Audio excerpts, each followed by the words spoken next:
Hi, Paul Sackis, Good News Broadcast, speaking to Dr. William Schaffner. Hi, Doctor. How are you? Hello, Paul. Professor and chairman of the Department of Preventive Medicine. There's a great area in the world of medicine at Vanderbilt University School of Medicine down in Nashville, right? That's exactly right. All right. You're known for many things, but also very knowledgeable on vaccines. Infectious disease is available. You're going to give us about vaccines. You know, where was that Time magazine I just saw here? About vaccines. There's some concern about vaccines. All right. Well, then, why get a disease you can prevent? That's good news. That's exactly right.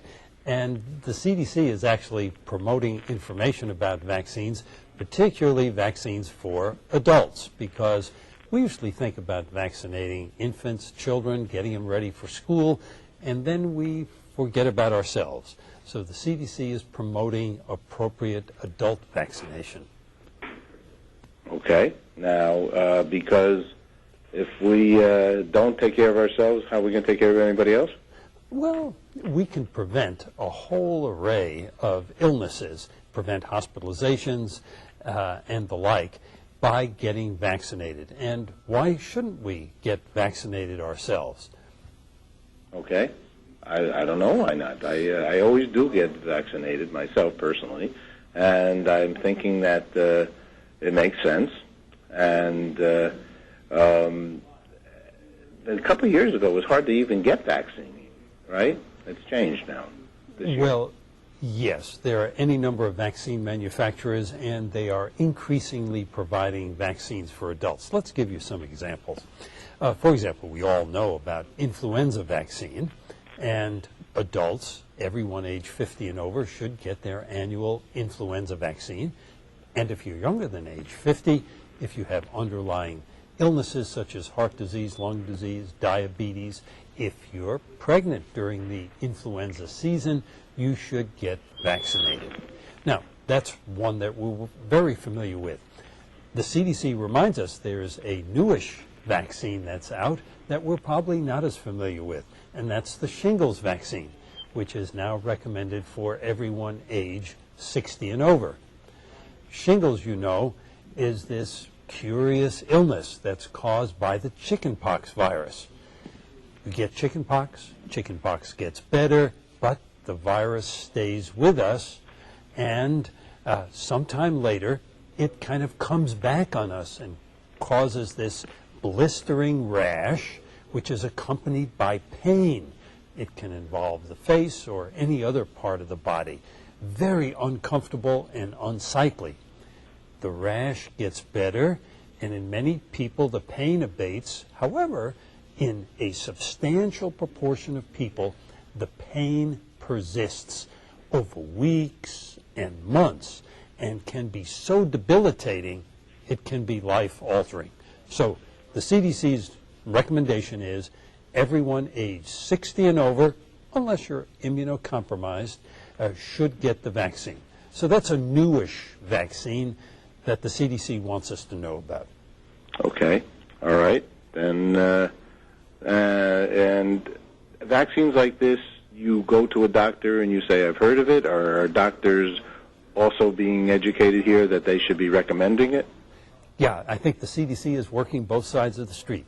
They want to educate the professionals, make them aware that they should be offering vaccines for adults, but also just letting the general public know that vaccines are available, that it's a good thing to ask your doctor about.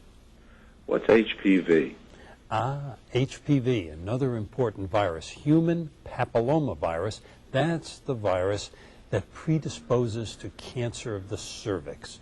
So it's now recommended that all girls starting at age 11 and young adult women up to the age of 26 should be vaccinated to prevent cancer of the cervix. That's a vaccine that should be about 70% effective.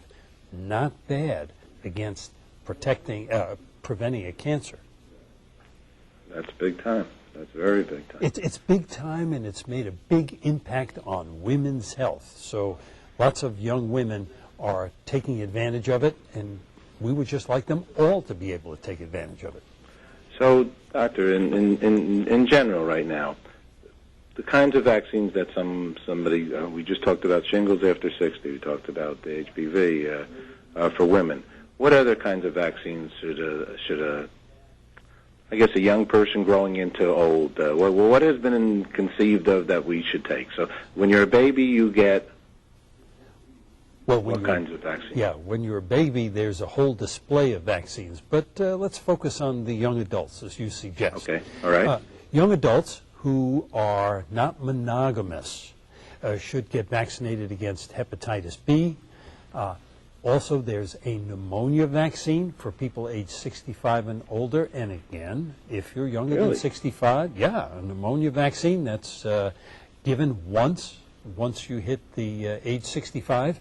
But if you have an illness, an underlying illness that predisposes you to pneumonia, such as heart disease or lung disease, diabetes, for example, you should get it when you're younger than 65. I've done 5,000 interviews. No one's ever mentioned the pneumonia vaccine.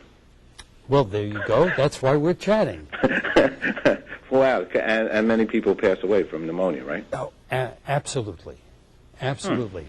And then, well, let me mention the tetanus diphtheria vaccine. We all know about getting tetanus boosters every 10 years. And now that vaccine has been augmented and improved by adding protection against whooping cough, which a lot of people are surprised is making a comeback.